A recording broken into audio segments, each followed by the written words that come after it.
Floyd of Rosedale has taken up residence in Iowa City the past 8 years. Iowa has dominated the rivalry with Minnesota. In fact, the last time the Gophers won at Kinnick Stadium, Kirk Ferentz's first season as head coach at Iowa, 1999.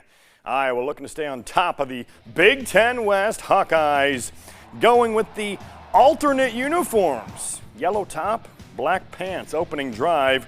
Offense actually does something. Deacon Hill scrambling, fires downfield, looking. Deontay Vines, great grab along the sidelines, gets a foot down, big gain, leads to a Drew Stevens field goal, 3-zip Hawkeyes. Late first half, Iowa down at the 1-yard line. Hill, QB sneak, finally gets in after a couple tries. Hawkeyes lead 10-3 at the half. Second half, disaster for the offense. Hill, back to pass, fumbles for the second time in the game. Gophers recover.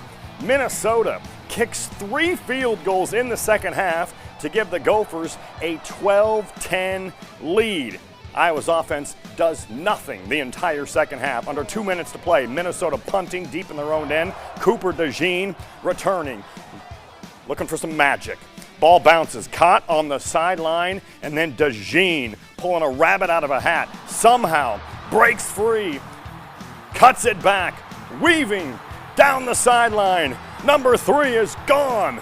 Unbelievable, he does it again. Iowa leads 16-12, pandemonium inside Kinnick Stadium. But wait, the play goes under review. The refs say it was an invalid fair catch signal. Play ruled dead when DeJean caught the ball. You'll see him kind of waving his left arm. Refs say that was an invalid fair catch signal. So the ball is dead right there. Hawks get it back. Couple plays later though, Hill throws an interception. An atrocious game for Deacon Hill, his 3rd turnover of the game, 10 of 28 passing, and that's the ball game. Minnesota takes back Floyd of Rosedale, 12-10 the final. Here's Mark Freund with the controversy everyone is talking about and is still trying to figure out. Cooper DeJean's called back punt return touchdown left fans inside Kinnick Stadium in an outrage. Those feelings of frustration and confusion were mirrored in the postgame by the actual Hawkeyes themselves.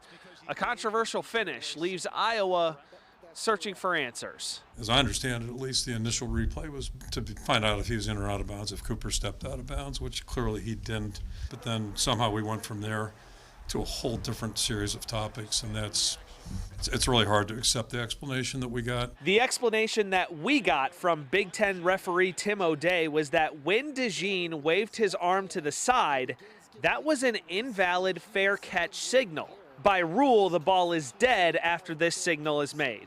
Never call for fair catch with my left hand ever. It's kind of just like keeping my balance, I guess, trying to run to the ball. And I was told that he was waving, and what they tell us in pregame is the wave is up here above the head. And most people, when they run, their arms do wave. So if you looked at the video, it looked like he was naturally running to the football and then just made a great play. One of the best ones I've ever seen. So that part's the hardest part. It's tough. I'm still, kind of in shock of, what all happened.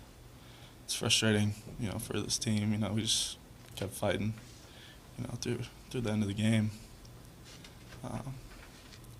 Seems like it was all just, taken away. Although that call cost Iowa the game, it certainly wasn't the only deciding factor. In a season of lackluster offensive performances, the Hawkeyes put in their worst effort on Saturday. 116 total yards, just 11 rushing yards, and only 2 total yards of offense the entire second half. Iowa badly needs the off week to try to figure out something, anything, on offense. At Kinnick Stadium, Mark Freund, WHO 13 Sports.